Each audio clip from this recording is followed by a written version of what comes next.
देखिए भैया, मस्त महीना फागुन में एगो साली अपना जीजा से कहतरी होली खेले के और जीजा नैखन आवत तो साली कैसे कहतरी, कौना भाव में कहतरी, सुनिए भैया।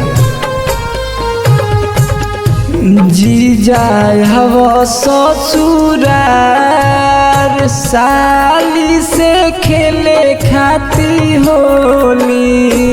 जीजा आवा ससुरार साली से खेले खाती होली। जीजा हवा ससुरार साली से खेले खाती होली।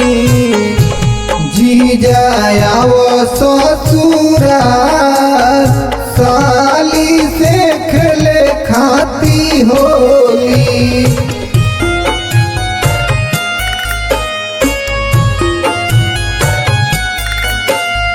आ जाइए जीजा आ जाई ना, दीदिया घर ही बिया। पिछला बारी होली में आइल ना घरे, आइल ना घरे जीजा आइल ना घरे। इहे बात सोची हमार मनवा हरे, मनवा हरे जीजा मनवा हरे। अब की कली हो यार के विचार हो, अब की कली हो यार के विचार। साली से खेले खाती होली। आ जाइए जीजा आ जाई ना, दीदिया घर ही बिया। आ जाइए जीजा आ जाई ना, दीदिया घर ही बिया।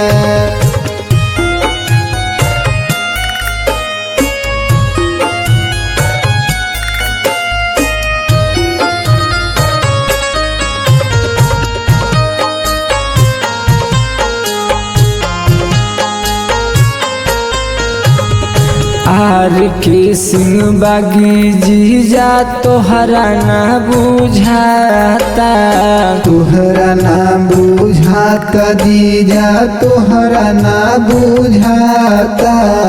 होली के कहे गो दिन बीतल जाता, दिन बीतल जाता जीजा दिन बीतल जाता। काहे होखत नहीं खसोनु तो यार हो, काहे होखत नहीं खसोनु तो यार। साली से खेले खाती होली। आ जाइए जीजा आ जाई ना, दीदिया घर ही बिया।